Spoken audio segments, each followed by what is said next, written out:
Story time of how I was declared legally blind, started losing my vision at 17 years old while I stretched after a workout.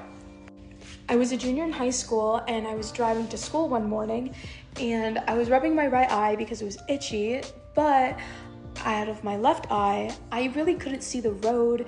I couldn't see how far out it went or, if there were any cars or any of the stoplights. And I thought that was a little suspicious and weird. So I told my mom about it and we went to my eye doctor that was at our local mall. She couldn't tell if anything was wrong because nothing was wrong with my eye. And so I went to about 4 or 5 other eye doctors until I landed at a neuro-ophthalmologist, which looks at both your eye and your optic nerve.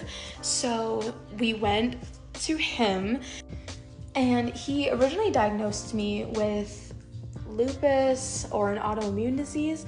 So my first week of senior year in high school, I was on 300 milligrams of prednisone steroids, which this was also kind of during COVID, so my immune system was totally shot, and I was double masked, and I had I don't even know what they're called, the IV, it was still in me because I had to go for, I think, about a week to the hospital to get drips in, but that was kind of crazy.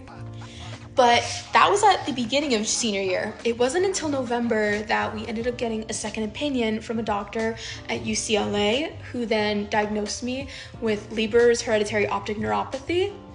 And this condition, basically, the optic nerve is being damaged by genetic mutations, and slowly my optic nerve was being destroyed, which means that my central vision was not getting recepted into my brain. And so it's not that it's blurry or that it's just a little distorted, it's not there. It can't be recepted through into my brain. This entire process was definitely scary and, it's really unnerving not knowing what the future holds, but I knew that I had a really great support system with my family and with my close friends from high school.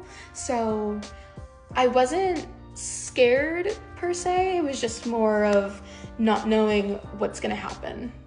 So once Christmas came and went, I realized that the next season for my varsity golf year was gonna come up, and I had played in all 3 years previously, and I kind of wanted to play, but I was really nervous to be kind of the first and only disabled player in ILH, which is Interscholastic League of Honolulu.